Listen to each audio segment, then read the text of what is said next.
On est très heureux de l'accueillir et merci de l'accueillir avec moi, Nicolas Saada.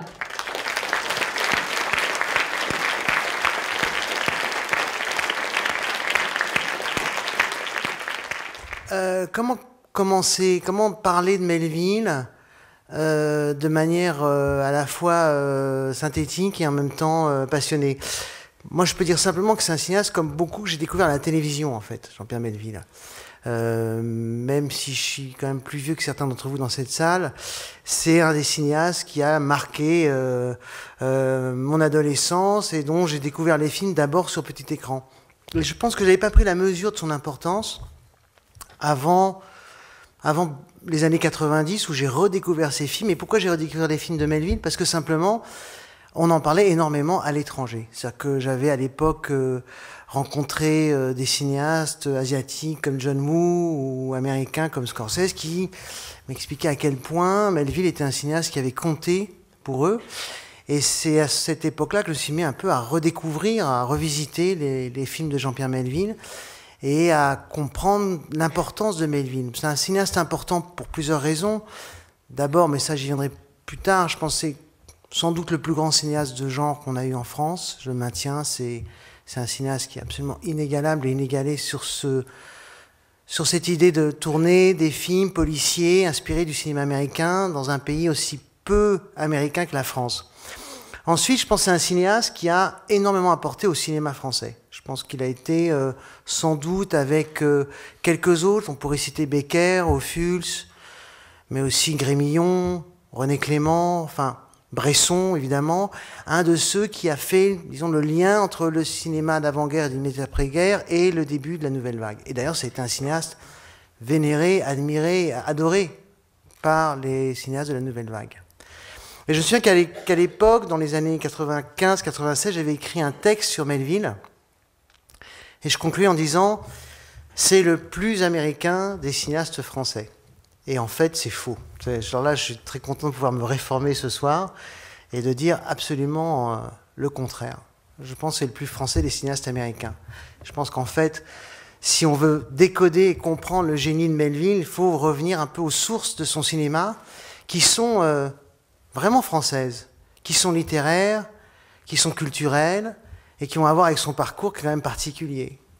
Il est juif alsacien, il est né en 1917, il s'intéresse très très jeune au cinéma, il est issu d'une bonne famille, qui, quand il a 6 ou 7 ans, lui offre une caméra Pathé Baby, donc il se met à tourner des images des gens dans la rue, des voitures qui passent, de la ville, et puis, contrairement à beaucoup, très très vite, quand la guerre éclate, il s'engage du côté de la résistance, il change son nom, puisque son nom c'est Grimbach, il le change en Melville, et il se fait appeler Melville en hommage à un écrivain qu'il adore, Herman Melville, l'auteur, entre autres, de Moby Dick, mais aussi de Pierre ou les Ambiguïtés, qui est un des romans favoris de Melville, qui sera d'ailleurs porté à l'écran beaucoup plus tard, en 99, par Léos Carax. Le film s'appelait Polaïx, si vous vous en souvenez. Donc Melville, Grimbach devient Melville, et d'une certaine manière, il s'invente un personnage, et il va en inventer d'autres dans sa vie. Mais ces années de guerre, elles ont été importantes pour lui, c'est des années de formation. D'ailleurs, j'ai appris en lisant ce livre d'entretien qu'il a fait dans les années 70 avec Rui Nogueira, qu'il a été un des premiers militaires français en uniforme à libérer la ville de Lyon. Voilà, il faisait partie de ce contingent français qui a libéré Lyon en 1944, je crois. Donc, c'est d'autant plus étonnant comme hasard d'être avec vous ce soir pour parler de lui. Et c'est vrai que la guerre le marque et que son engagement est tel qu'il veut aussi laisser une trace de ce que laisse en lui la guerre. Et c'est comme ça qu'il se retrouve en 46-47 à travailler sur son premier long métrage, après un court métrage qu'il estime complètement raté, qui s'appelle 24 heures de la vie d'un clown. Et ce premier long métrage, je ne sais pas si certains d'entre vous l'ont vu, c'est Le silence de la mer, d'après un roman de Vercors, un roman publié clandestinement pendant la guerre, qui raconte comment un officier allemand prend ses quartiers dans une maison habitée par un homme assez taiseux et sa nièce, Et il est féru de culture française, il parle un français parfait, il essaie de nouer un dialogue avec ces deux personnes, il n'y arrive pas, il bute contre leur silence. C'est un film vraiment sidérant. Pour ceux qui ne l'ont pas vu, si jamais il repasse dans la rétrospective ou si jamais vous trouvez un moyen de le voir, je vous recommande de le voir ou de le découvrir ou de le revoir. Et je l'ai revu justement récemment pour les besoins de cette conférence. J'en avais gardé un souvenir assez précis, mais pas aussi fort. Et ce qui m'a le plus étonné en le revoyant, c'est qu'effectivement, j'y ai vu très peu d'influence de cinéma américain. Ce qui m'amène à cette idée de Melville, cinéaste français avant tout, et le plus français des cinéastes américains peut-être. En tout cas, c'est vrai que c'est un film qui porte en lui plus l'influence de Carnet, de Grémillon, même de Dreyer, que des grands cinéastes américains, même si Melville a expliqué que certains des plans du film, des plans très élaborés avec beaucoup de profondeur de champ, lui avaient été inspirés par le Citizen Kane d'Orson Welles. C'est un film qui est quand même ancré dans un moment de l'histoire de France, qui est ancré dans ce moment douloureux, qui est celui de la résistance et de l'occupation. Et c'est surtout pour Melville l'occasion de faire un film complètement en dehors du système. C'est en cela, là aussi, qu'il est un peu à l'avant-poste de la nouvelle vague, qu'il est un peu un éclaireur pour la nouvelle vague, parce que dans les années 40, le cinéma est très organisé, les syndicats sont très puissants, et on ne fait pas un premier long métrage comme ça. Il faut une carte de réalisateur, il faut appartenir à un syndicat, il faut d'abord passer ses armes comme assistant, et Melville se refuse absolument à obéir à ces règles. Donc il fait ce film vraiment, je dirais presque en amateur. Et si Le silence de la mer a parfois le charme et la maladresse d'un film d'amateur, il a aussi la puissance d'un film d'un grand cinéaste qui commence un double travail finalement. Un travail sur cette mémoire, sur l'occupation, qui va poursuivre avec Léo Morin prêtre et avec l'Armée des Ombres, puis un travail sur sa recherche personnelle. Il l'a toujours dit, Melville, avant d'être un cinéaste, il a dit « Je suis un spectateur. Je suis toujours un spectateur, même quand je fais des films. » Et on s'en rend compte quand on voit Le silence de la mer. C'est un film, comme j'ai dit, qui témoigne d'une très grande variété d'influences et qui, justement, contredit un peu cette idée d'un Melville qui serait un cinéaste qui imitait ou imiterait le grand cinéma américain. Il a grandi avec le cinéma américain, celui des années 30 et 40, il le vénère, mais on ne peut pas dire qu'il essaie de le copier. Je pense que son but, c'est de transposer ce qu'il aime dans le cinéma américain dans la réalité de la France de son époque. C'est en cela que c'est un cinéaste qui a tenté un peu l'impossible.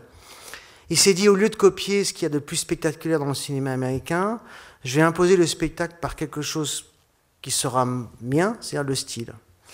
Et le style de Melville, on va y revenir, il est assez particulier. C'est un mélange, je dirais, de poésie, de réalisme, mais ce n'est pas un réalisme poétique. C'est à la fois une juxtaposition d'univers ultra réaliste par moments et ultra abstrait à d'autres. Je crois que finalement, il a commencé à comprendre qu'il pouvait juxtaposer un univers réaliste et un univers poétique en s'emparant d'un genre. Donc on voit qu'au tout début de sa carrière, après Le silence de la mer, il continue à travailler sur presque ses racines françaises. Ça va être cette rencontre avec Cocteau et ce film magnifique qui sont Les enfants terribles. Puis ensuite, il tourne un film vraiment, il le dit lui-même par complaisance, parce qu'il en a assez d'être considéré comme un cinéaste un peu maudit, un peu en marge du système. Donc il accepte de tourner un film qu'il n'écrit pas, une commande quasiment, qui s'appelle « Quand tu liras cette lettre ». Comme Maël ici présente, j'ai jamais vu le film de Melville « Quand tu liras cette lettre ». Je crois qu'il vient d'être édité en DVD chez Gaumont, donc je rattraperai ce retard. Mais en tout cas, c'est un film qui lui laisse un goût assez amer, et c'est là qu'il réfléchit à l'idée de faire un coup, c'est-à-dire de faire un film commercial dans lequel il peut aussi inscrire ses obsessions et son style. Et ce film commercial, ce sera Bob le Flambeur. Bob le Flambeur est l'adaptation d'un roman d'Auguste Le Breton. Auguste Le Breton, à l'époque, est vraiment une petite star dans le cinéma français parce qu'il est à l'origine de deux gros succès de l'époque, du Rififi chez les hommes, de Julien Duvivier, à peine rentré des États-Unis et d'Angleterre. Un film vraiment tourné à l'américaine par Duvivier avec son expérience justement de cinéaste hollywoodien. et Radia sur la Chenouf, qui est aussi dans son genre un film culte. Voilà, Auguste Le Breton, il a son style, avec un petit côté titi parisien, un langage de la rue parisienne, un argot. Ça ne plaît pas forcément à Melville, qui préfère, je pense, le silence au verbe. C'est pas pour rien que son premier film s'appelle Le silence de la mer. Je pense que c'est un film qui construit un peu son rapport aussi à la parole. Mais il se dit, voilà, j'ai l'occasion de travailler avec quelqu'un qui est à la mode, je peux mettre son nom sur l'affiche, je prendrai une fois de plus des acteurs pas forcément très connus, parfois même des noms professionnels. Et il tourne ce film Bob le Flambeur, qui est à la fois, comme il le dit lui-même, une comédie de mœurs, un film policier, aussi un portrait d'un personnage qui est un truand vieillissant, qui comprend que son heure est venue et qu'il faut laisser la place aux jeunes, mais qui décide quand même de faire un dernier coup en cambriolant un casino à Deauville. Le film a un succès énorme, et à la même époque, Melville, qui tient toujours à son indépendance, et là encore qu'on peut faire le lien entre lui et la Nouvelle Vague, c'est cette idée d'indépendance, cette idée que dès qu'il commence sa carrière de cinéaste, il essaie toujours de faire les films qu'il a envie de faire, il essaie toujours d'écrire seul ses films, il a beaucoup de mal à travailler avec des co-scénaristes, d'ailleurs il ne garde pas un très bon souvenir de sa collaboration avec Auguste Le Breton, il n'aime pas les dialogues de Bob le Flambeur, mais surtout il construit un outil en 1955. Et cet outil, c'est les studios de la rue Génère dans le 13e, ses propres studios, ce qui est une chose très nouvelle de la part d'un cinéaste à l'époque, et qui permet, lui, d'avoir une indépendance et de pouvoir continuer à travailler dans une espèce de paix sur ses projets et sur ses films. Donc Bob le Flambeur, c'est la première pierre, je dirais, du cinéma de Jean-Pierre Melville tel qu'aujourd'hui on connaît, c'est-à-dire un cinéma de genre, et un cinéma quand même à la fois de genre, mais aussi un cinéma très très stylisé. Il poursuit avec un film qui est un peu une lettre d'amour un peu maladroite à l'Amérique, mais aussi une envie de sa part, je pense, de revenir sur les lieux du crime. C'est-à-dire qu'il a toujours affirmé le cinéma américain comme étant l'influence majeure sur son travail, et il a un besoin d'Amérique tel qu'il se dit, je vais faire un film, d'après un scénario sur lequel j'avais déjà un peu travaillé dans les années 50, qui se passera à New York, avec 2 reporters. Il joue un des 2 rôles. Le film s'appelle 2 hommes dans Manhattan. C'est un film qui, encore une fois, repose avant tout sur son charme, encore plus que Bob le Flambeur. C'est encore une fois un film qui, comme Le silence de la mer, est complètement à part dans la production de l'époque, puisqu'il va tourner des images de New York quasiment en amateur, des images volées. Il va les raccorder avec des intérieurs qui tournent justement dans ces studios de la rue Génère. Ça donne l'arrivée à un film qui est à mi-chemin entre une sorte de comédie dramatique et un film noir à l'américaine. Mais les prises de vue du film, tournées à New York, en plein dans la rue, comme ça, au pied levé, sans lumière, avec la lumière naturelle de la rue, des néons, je pense que ces images, de ce qui date donc de 58, vont donner une fois de plus des idées aux réalisateurs de la Nouvelle Vague. Et d'ailleurs, c'est pas pour rien que l'année suivante, en 59, Melville est au centre d'une scène clé d'un bout de souffle, la scène de l'interview avec Gene Selberg. Il devient un peu, malgré lui, le parrain de la Nouvelle Vague, avec d'autres cinéastes, évidemment, comme Renoir, qui est plus âgé que lui, et comme Bresson, qui fait un peu presque un trajet en parallèle du sien.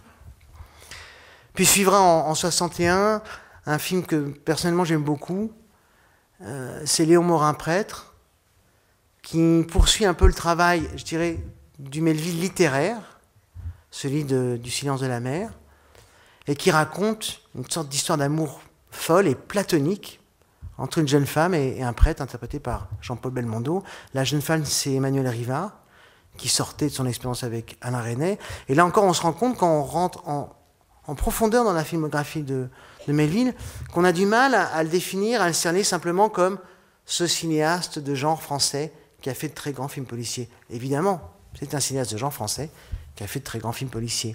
Mais pour arriver à ce style Melville, il est passé d'abord par ces étapes très importantes qu'ont été entre autres Le silence de la mer et Léon Morin prêtre. Donc on va regarder, avant de poursuivre, un premier extrait du film qui suit dans sa filmographie, je me tourne quand même pour ne pas dire de bêtises, Léon Morin prêtre. Il s'agit du Doulos. Et le Doulos, je dirais que c'est le prototype, ça deviendra vraiment le prototype du film de Jean-Pierre Melville. Je ne vous en dis pas plus, on va regarder la séquence et puis on en parlera juste après.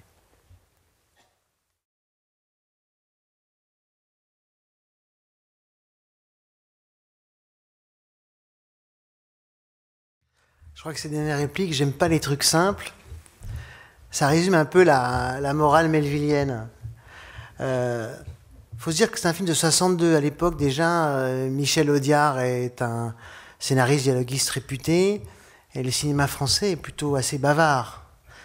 Et il y a une chose qui est frappante dans cet extrait, c'est les silences, les temps morts, la façon dont finalement Melville construit son style, à la fois épuré, radical, hein, quand même aussi, je trouve, et surtout à quel point le dialogue est à la fois presque banal et donc profondément réaliste, ce qui fait qu'on comprend encore mieux pourquoi il détestait les dialogues argotiques. Il supportait vraiment pas ça, et il garde, comme je vous l'ai dit tout à l'heure, un exécrable souvenir de sa collaboration avec Cossu Breton, justement parce qu'il lui reprochait ces dialogues trop fleuris où surgissait à la moindre réplique le mot petite pépé, file-moi 100 balles, faut que je garde ma tire. Enfin, Melville n'aimait pas tellement caractériser les personnages par le langage, parce que je pense qu'il avait une peur bleue, c'est que ces films vieillissent, et qu'il cherchait quand même à travailler ce que j'appellerais une forme inactuelle.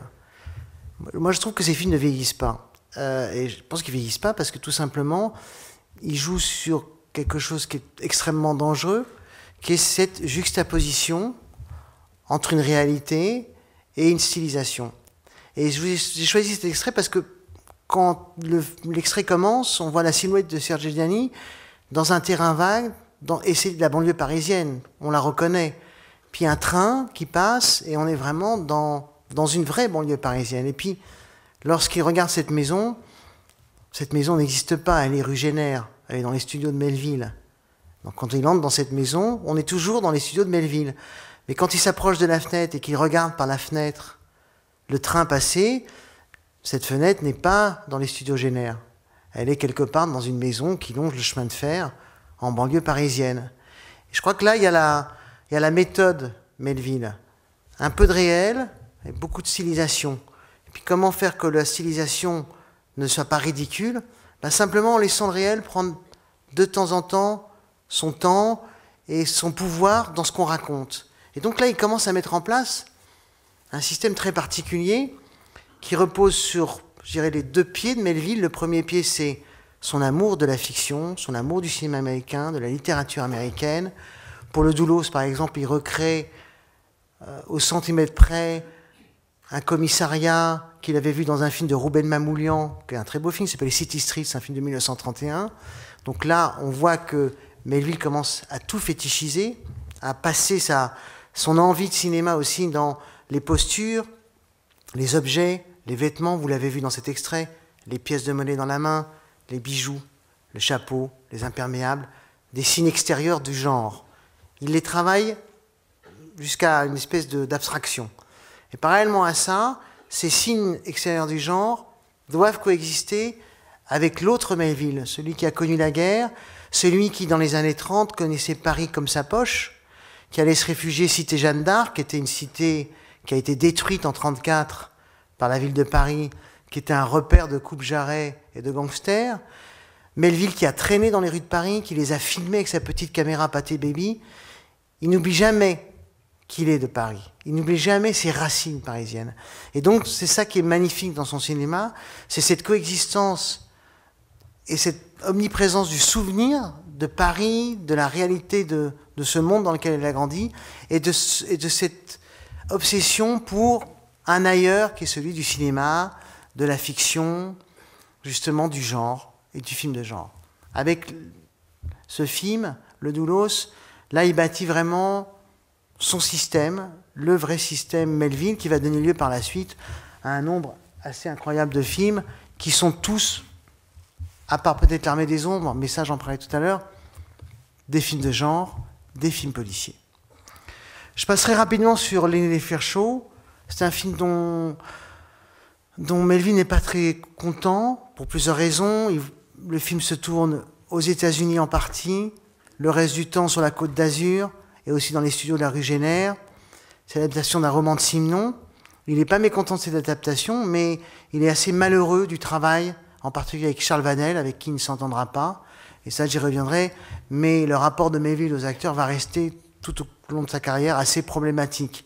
Il y a des gens qui le soutiennent, comme Delon ou Belmondo, puis il y a des gens avec lesquels il s'entend plus ou moins, des fois moins que plus.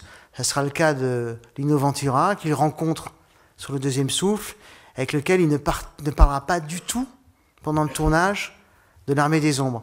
D'ailleurs, je ne sais pas si on peut montrer la photo de l'affiche de la rétrospective de Melville à l'Institut Lumière. Elle est assez frappante. On voit assis côte à côte Lino Ventura et Jean-Pierre Melville. Il y a quand même quelque chose de frappant dans cette image si vous la regardez. Voilà, on ne peut pas dire que ça respire l'osmose, relation merveilleuse et fusionnelle entre l'acteur et son metteur en scène. Manifestement, Melville est ailleurs et Lino Ventura aussi. Mais bon, voilà, il n'empêche, L'Armée des Ombres est un très grand film, on y reviendra dans quelques instants. Je ne vais pas vous parler du deuxième souffle parce que ce sera le film de ce soir et je me ferai un plaisir de vous en dire plus.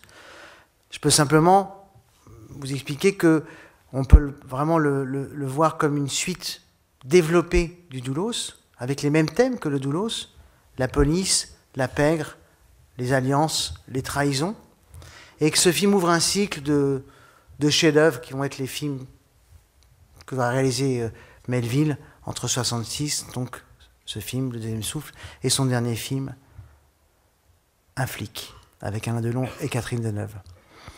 Mais je voudrais poursuivre quand même sur ce travail très particulier de Melville sur l'univers urbain, sur la stylisation. C'est un grand raconteur d'histoire et il n'a pas peur du ridicule. Et c'est ça qui, je crois, est fascinant quand on revoit les films, c'est que, comme j'ai dit tout à l'heure, ces films sont sur le fil. Et ce fil, il le tient toujours grâce à deux choses, la stylisation, un esprit de sérieux total, ça, il n'y a jamais d'ironie, il n'y a jamais de second degré chez Melville, c'est très important. Et je crois que c'est ça qui a aussi marqué à ce point les cinéastes étrangers. C'est que Melville n'a jamais fait des films qui soient des parodies de films américains ou qui étaient des pastiches ou même des films au second degré. Il y a un premier degré chez Melville, une croyance absolue en ce qu'il raconte qui fait qu'au bout d'un moment, le spectateur, qui devrait presque rejeter ces films, est complètement happé dedans. On va regarder un deuxième extrait tiré, je dirais, du film le plus symbolique de la carrière de Melville. Il s'agit du Samouraï. Quand le film sort en 1967, c'est dans un secret absolu. Melville a connu un succès immense avec Le Deuxième Souffle. Le Samouraï l'emmène ailleurs. D'abord, c'est son premier film en couleur, donc il sort véritablement de sa référence au film noir américain. Il ne peut plus se cacher derrière même le film noir. Il faut qu'il invente son propre style avec la couleur, avec cette idée qu'il veut faire un film en couleur qui ressemble à un film en noir et blanc, donc un film presque délavé. Et surtout, c'est là que, je pense, la critique et le public prend conscience que Melville n'est pas un cinéaste de genre. Il n'est pas Henri Verneuil, il n'est pas Georges Lautner, il est Jean-Pierre Melville. Il invente le style Melville. C'est-à-dire qu'il fait du film policier, mais qui est tiré vers une telle épure, une telle abstraction, qu'on reconnaît tout de suite sa patte. Avec Le Samouraï, on atteint un sommet. Et d'ailleurs, il y a un document que je vous conseille de voir, si vous avez le DVD du film, vous pouvez aller le voir sur le site de l'INA. C'est cette émission très célèbre de Pierre Tchernia qui s'appelle Monsieur Cinéma. Il invite Alain Delon, qui a une barbe naissante parce qu'il est en train de tourner en fait Les Aventuriers de Robert Enrico. Et Pierre Tchernia, qui était un présentateur de télévision très populaire dans les années 60 et 70, dit comme à sa habitude, alors, mon cher Alain Delon, parlez-nous du nouveau film de Jean-Pierre Melville, Le Samouraï. Et d'un seul coup, Delon prend un air très très grave. Il dit, écoutez, il n'y a pas d'extrait, il n'y a pas d'affiche, mais tout ce que je peux vous dire, c'est que c'est pas un film, c'est une œuvre. Et bien, à ma connaissance, c'est une des premières fois à la télévision française que quelqu'un qui fait la promotion d'un film important, il est une star, Alain Delon, à l'époque, décide de ne pas parler du film en tant que film, mais en tant qu'œuvre. C'est-à-dire qu'il se rend compte, au moment où il parle du film avec Pierre Tchernia, que Melville ne fait plus des films de genre, ne fait plus des films à l'américaine. Il fait des films de Melville. Il construit son œuvre et son cinéma devient de plus en plus épuré, de plus en plus stylisé. On va s'en rendre compte donc avec cet extrait du Samouraï.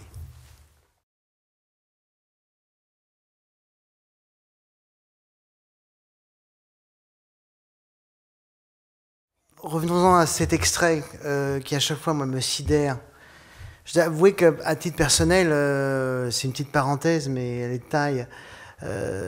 C'est un cinéaste qui m'a beaucoup aidé, Jean-Pierre Melville, surtout quand je tournais Espion, parce que c'est un maître de la géographie, c'est un maître de l'espace.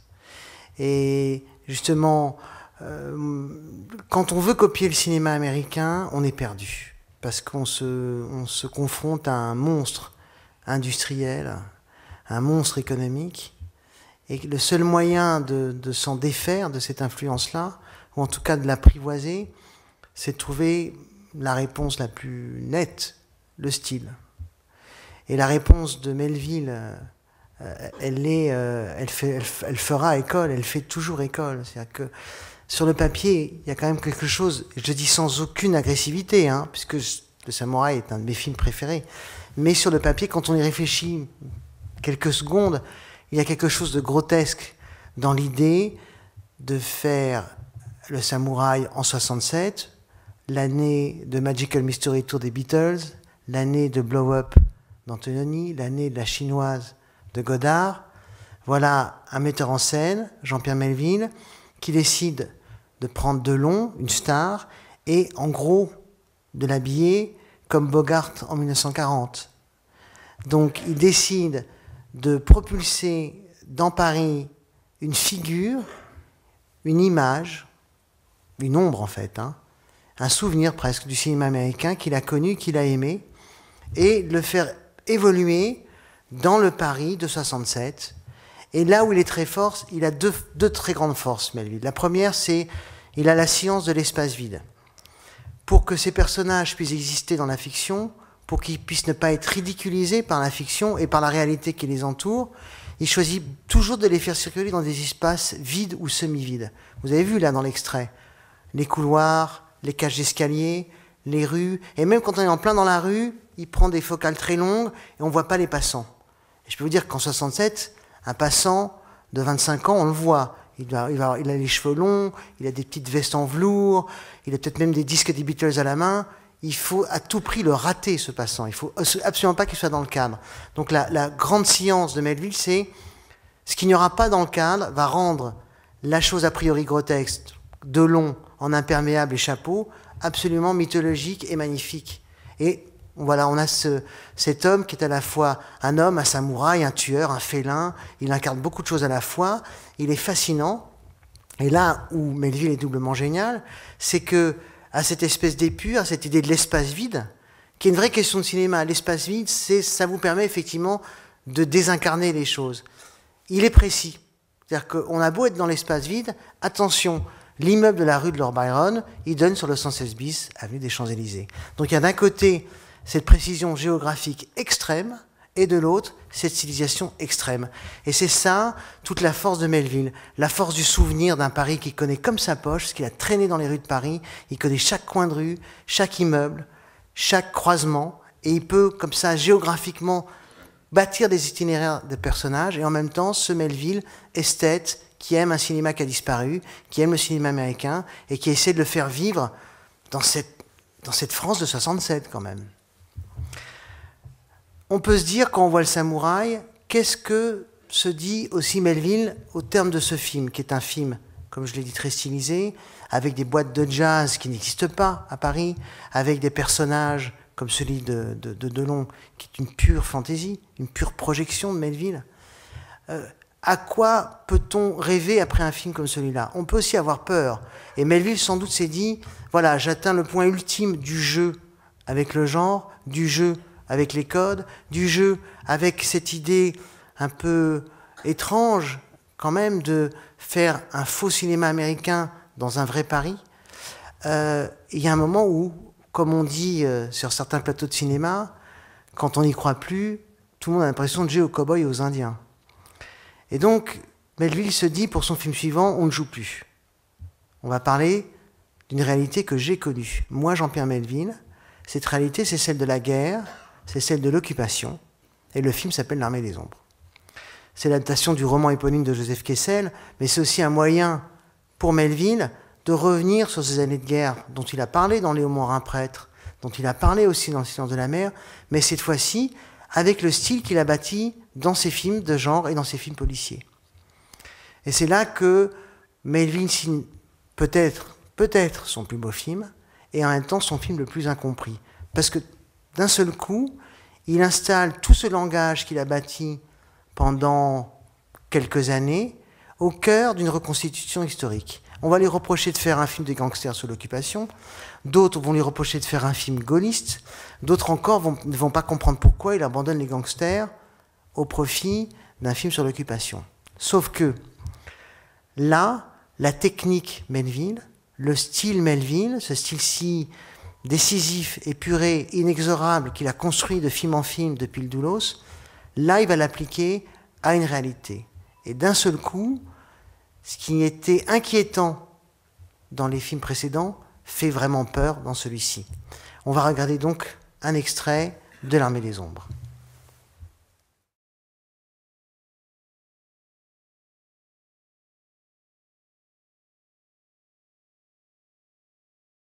Là, c'est le système Melville appliqué à l'histoire, avec un grand H.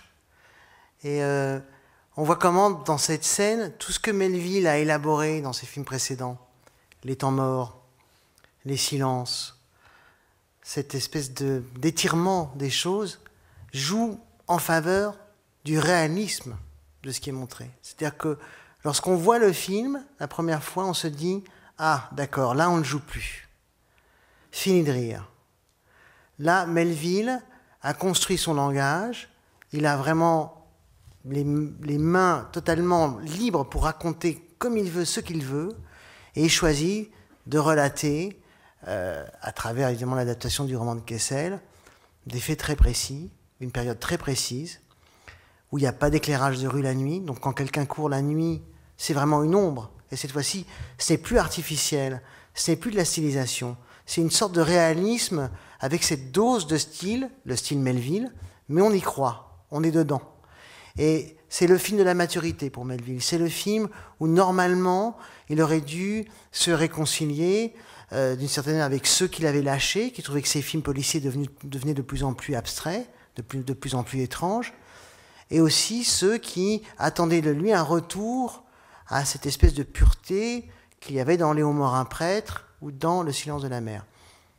Résultat, le film est un échec critique, une critique de gauche d'ailleurs qui lui reproche, comme je disais tout à l'heure, d'être gaulliste. Et surtout, et ça c'est très intéressant, le film ne va pas du tout voyager. Et le film ne voyagera pas jusqu'à très récemment, jusqu'à ce que Rialto Film, qui est une société de distribution new-yorkaise, le sorte aux États-Unis en 2006. Et d'ailleurs, lors de cette ressortie, j'ai eu la chance de rencontrer un grand melvillien, qui est Paul Schrader, le scénariste de Taxi Driver, et aussi un cinéaste, hardcore entre autres. Et Schrader me racontait, voilà, c'est incroyable, j'ai découvert Army of Shadows, la semaine dernière à New York, L'Armée des Ombres. C'est le plus beau film de Melville. Et nous, aux États-Unis, on a mis presque 40 ans avant de le voir. Je dis, mais pourquoi vous avez mis autant de temps pour découvrir L'Armée des Ombres? Il dit, aucun distributeur n'en voulait. Et le bruit courait que c'était un film de droite. Voilà. Donc c'était les bruits qui couraient sur L'Armée des Ombres. C'est pas des méchancetés qu'on racontait sur Melville. C'est juste, voilà, de gaulliste, le film est devenu film de droite. Et certainement, il a eu une mauvaise réputation, entretenue je ne sais pas comment, qui fait qu'il est sorti des radars de la cinéphilie internationale pendant très longtemps. Si bien qu'on a associé pendant très longtemps Melville à ses films policiers. Et L'Armée des Ombres aussi a été une redécouverte pour les cinéastes américains. Scorsese a redécouvert L'Armée des Ombres un peu avant de faire Les Infiltrés, et on voit que c'est un film qui a une influence majeure sur Les Infiltrés. Et surtout, c'est un film qui clôt un peu le débat sur la question du réalisme et de la stylisation. Parce que la vraie question au cinéma, c'est pas celle de la réalité, ou du réel, ou du réalisme. La question, c'est la vérité. La vérité, c'est une chose très intime, et on peut, de façon très artificielle, la faire passer au cinéma. Et ce que je trouve de très beau dans ce qu'on vient de voir, c'est que même si tout est étiré, stylisé, si le découpage est d'une précision de maniaque, c'est-à-dire qu'à un moment donné dans l'extrait, quand Lino Ventura se met à parler à l'autre prisonnier, la caméra bascule, on voit juste son dos en amorce. Son dos et son profil. Et ce dos et ce profil, ce changement brusque de cadrage augure de quelque chose de nouveau, d'essentiel même. On se dit, voilà, quelque chose va se passer, quelque chose va se basculer. Moi, je pense que si on veut prendre une bonne leçon de cinéma, il faut regarder 2, 3, 4, 5, 6, 9 fois d'affilée l'Armée des Ombres, parce que c'est une leçon de découpage. C'est-à-dire qu'on parle souvent, en termes techniques, de la valeur d'un plan. Lorsqu'on est sur un plateau, le chef opérateur vous dira quelle valeur tu veux. Gros, large, moyen, contre-champ, est-ce qu'on le fait en mouvement, mais cette idée de la valeur d'un plan, alors Melville la pousse à l'extrême, c'est-à-dire qu'à chaque plan a une valeur, et a sa valeur dans ce qui est raconté.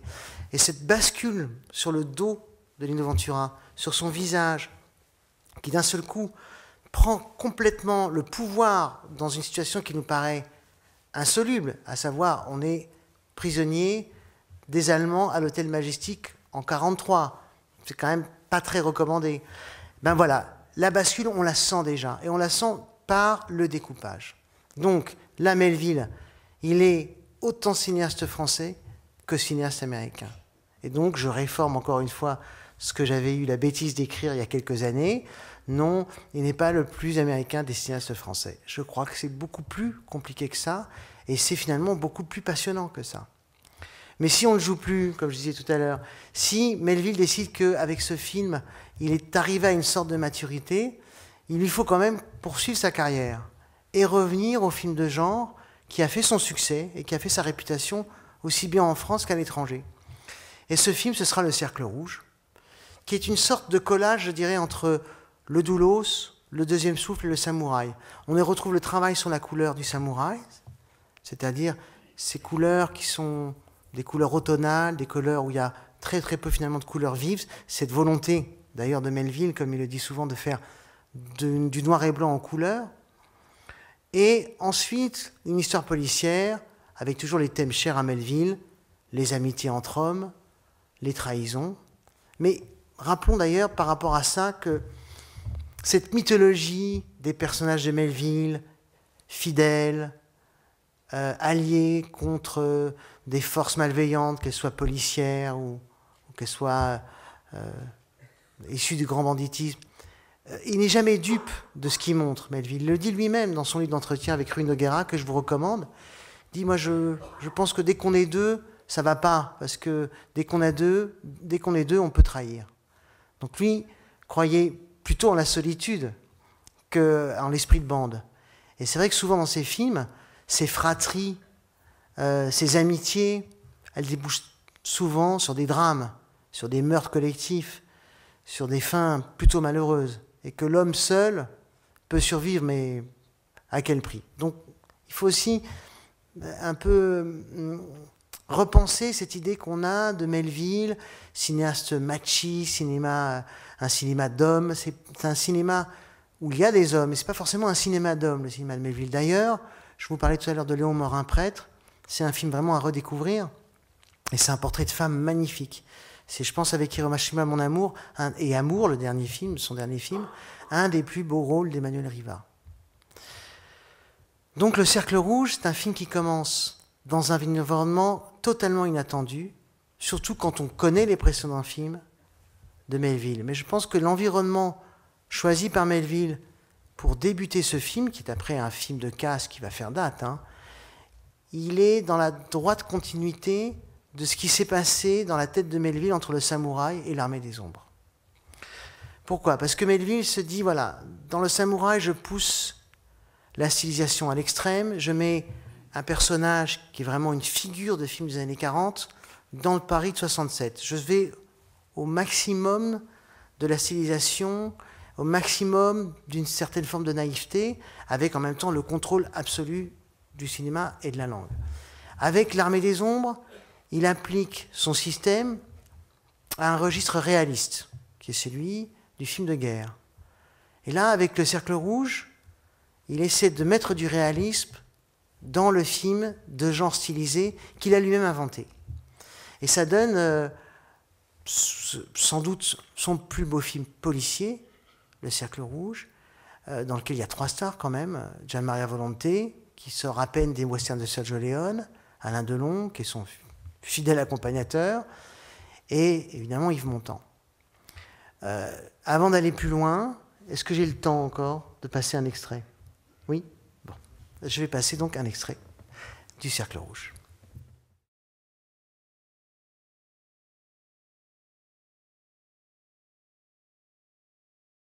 Alors là, on est dans l'abstraction pure, mais la force de Melville, c'est qu'il a tiré des enseignements de ses films précédents, et donc il y a des signes extérieurs de cinéma américain dans cette scène, évidemment. Encore une fois, les trench coats, les chapeaux, les voitures. Sauf que, au lieu de faire cette scène dans un terrain vague, dans une ruelle, dans une rue, devant une barre HLM, et là, il y a cette idée géniale de la faire en forêt. D'un seul coup, on n'est plus du tout dans un film policier qui mettrait le cinéma américain ou le film noir américain. On n'est plus du tout dans l'univers de l'Armée des Ombres. On est dans un nouveau monde, le monde de Melville. Le monde de Melville, avec cette forêt qui est une forêt presque de mythologie, et où il peut faire déambuler, comme il l'entend, des personnages qui sont des pures figures de cinéma américain. Avec cette petite nuance quand même, c'est que quand on regarde Delon dans Le Cercle Rouge, qu'on le regarde dans Le Samouraï, quelque chose a changé. Il y a la moustache, c'est un homme qui vient de sortir de prison, et il est beaucoup plus crédible, comme l'est Gian Maria Volonté d'ailleurs, que dans les films qui précèdent l'Armée des Ombres. Donc on sent que l'expérience de l'Armée des Ombres lui sert dans Le Cercle Rouge à bâtir une sorte de nouveau réalisme où on peut accepter des situations qui sont des pures situations de cinéma américain, mais qui sont complètement recontextualisées dans une espèce de théâtre. Là, c'est la nature, et on accepte complètement la convention. Donc là, c'est la grande force de Melville, c'est que de chaque film, il tire un enseignement, et puis il le dit lui-même, il fait chaque film contre le précédent. Ben, je pense qu'aussi, il fait chaque film avec le précédent. Et là, cette idée de faire un règlement contre entre gangsters en pleine campagne, c'est vraiment une idée très nouvelle, qui montre que Melville est sans doute mort trop tôt, puisqu'après ce film-là, il y a un film, je trouve un peu négligé dans sa filmographie, qui est son dernier, Un flic, où on retrouve à la fois des éléments de l'Armée des Ombres, et puis cette abstraction. Là, on n'est même plus dans la stylisation, on est dans l'abstrait. Mais Melville a eu cette très, très belle phrase, quand on lui a demandé pourquoi il s'est fait appeler Melville, il a dit « J'aime les abstractions, il n'y a rien de plus abstrait qu'un nom ». Donc il n'était pas dupe du tout de cet univers qu'il fabriquait. Mais on voit aussi que Melville a laissé une trace assez conséquente sur l'histoire du cinéma. Je ne sais pas où on en est au niveau des horaires, mais j'ai choisi de montrer quelques images tirées de films. La première...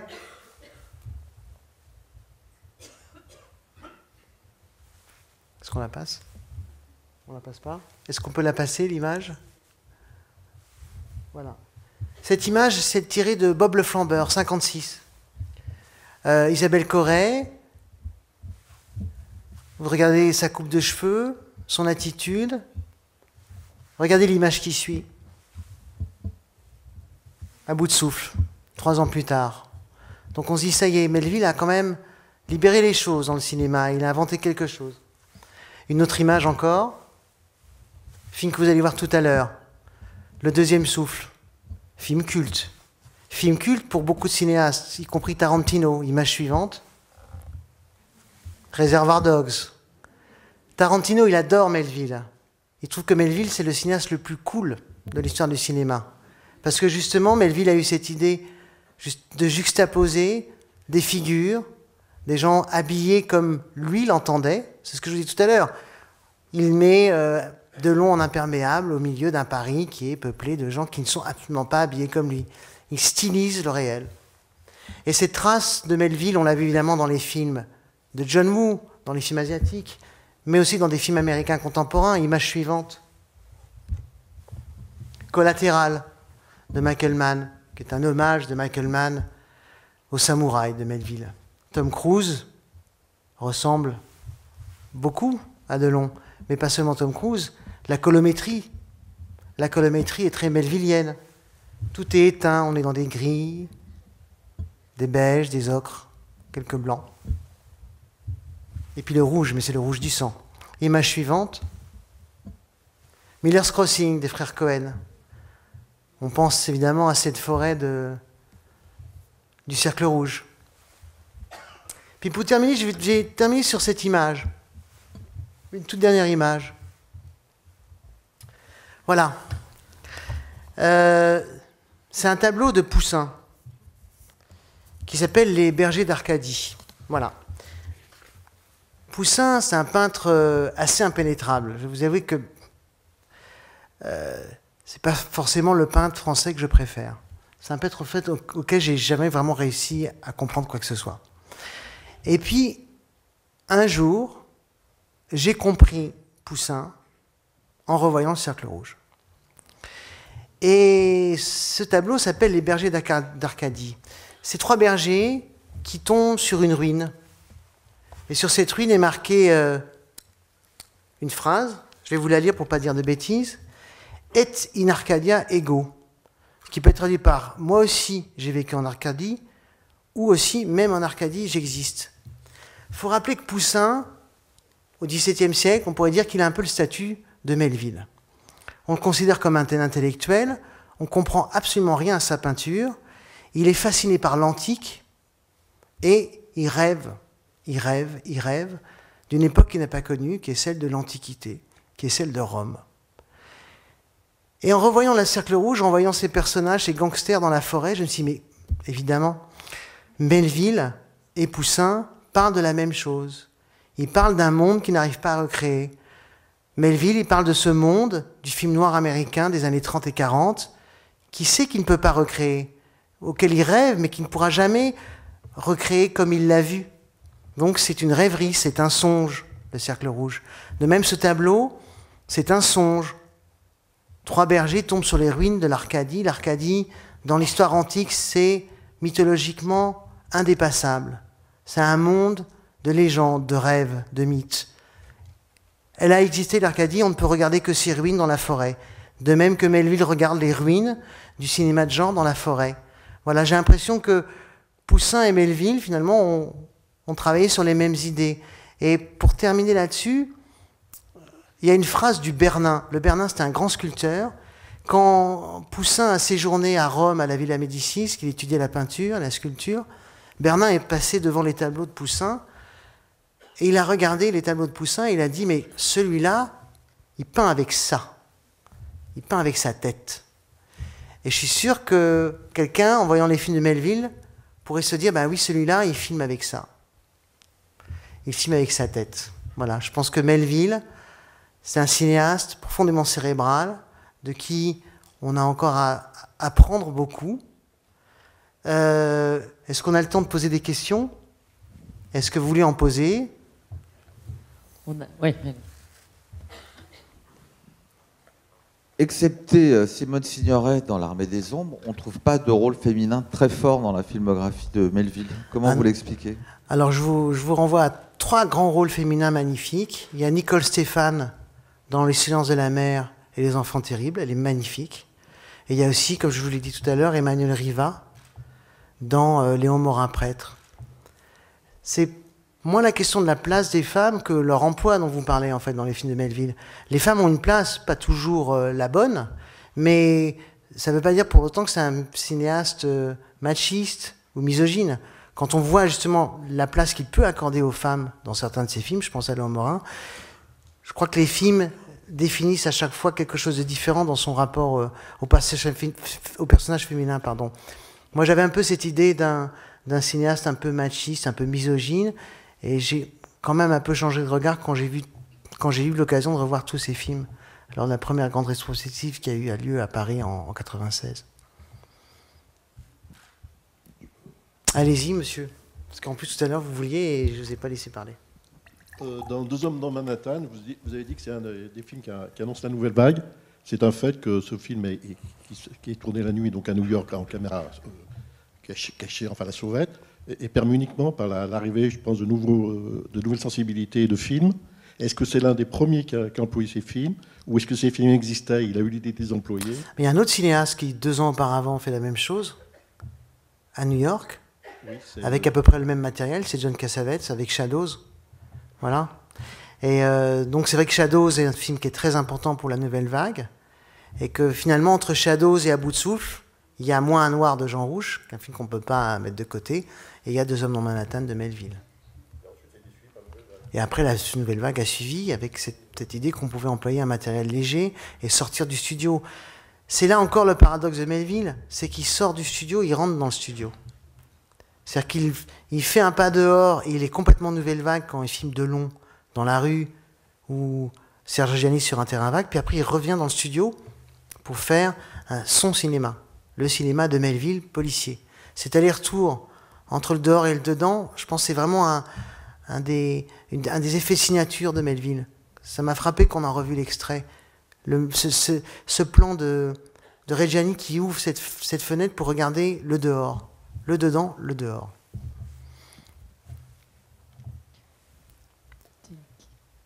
Vas-y. Il y a une question de là-haut. Je ne sais pas si tu la vois. Bonsoir. Comment se fait-il que quelqu'un d'aussi littéraire et précis ait écrit aussi peu de scénarios originaux? Première question. Et deuxième question, est-ce qu'il post-synchronisait ses films? Parce qu'il m'a semblé reconnaître sa voix dans un acteur, enfin dans la bouche d'un acteur.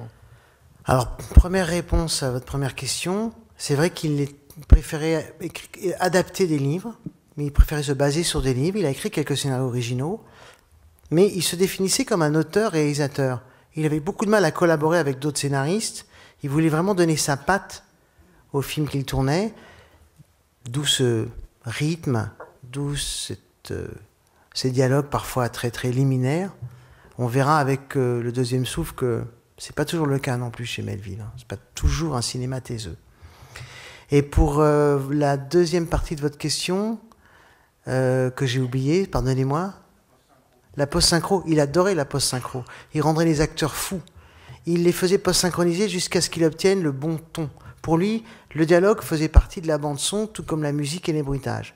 Et il était très obsédé par le rythme de ses acteurs, un rythme particulier qu'il appelait lui-même le rythme Melville. Et c'est vrai que quand on entend les films de Melville et quand on entend les films de Lautner ou d'Henri Verneuil de la même époque, ils n'ont pas la même rythme, ils n'ont pas la même langue, ils n'ont pas la même tessiture. Il y a vraiment une tessiture Melville. Et oui, il adorait doubler certains de ses personnages. Peut-être une dernière question, il y avait un doigt. Alors j'avais vu celui-là, du lever en premier. Oui, dans le cercle rouge, il y a Bourvil aussi. Vous n'en avez pas parlé, il a un rôle extraordinaire, un peu à contre-emploi. Oui, il y a Bourvil à contre-emploi. Vous avez raison, je n'en ai pas parlé, honte à moi. C'est son dernier, c'est un de ses derniers films en plus. Il était déjà très très malade, et c'est le contre-emploi absolu. Vous avez raison, vous avez bien fait de me rectifier et de me corriger même sur cette question. C'est vrai que le film, c'est Bourvil, Gian Maria Volonté, Delon et Montand. Et Bourvil, dans le film, il joue un personnage finalement aussi solitaire que le samouraï. C'est un homme qui vit de façon recluse, avec son chat, à qui il prépare à manger. Et c'est un homme qui est replié sur lui-même, un homme aigre, un homme presque rance. Et on comprend d'ailleurs dans une scène au milieu du film que cette solitude, elle provoque en lui une forme de méchanceté et d'acharnement qui explique tout ce qui se passe dans la dernière partie du film. Je ne vous la dévoilerai pas parce que si je crois qu'il repasse dans le cadre du cycle, il ne faut absolument pas le manquer. D'ailleurs, je tiens à vous préciser que dans la liste des 53 metteurs en scène préférés de Jean-Pierre Melville, il y a, je crois, Michael Curtiz. Et je sais qu'il y a aussi une rétrospective Michael Curtiz en ce moment à l'Institut Lumière. Et je vous recommande absolument d'aller voir les films de Michael Curtiz. Il y a un cinéaste qui lui doit à peu près tout, c'est Spielberg. Voilà. Parce que Curtiz a été un des premiers à utiliser le travelling de façon mélodramatique et de façon presque baroque. Et je crois que Spielberg a beaucoup tiré d'enseignements des techniques de filmage de Michael Curtiz. Donc c'est vraiment un cinéaste qu'il faut absolument voir et revoir.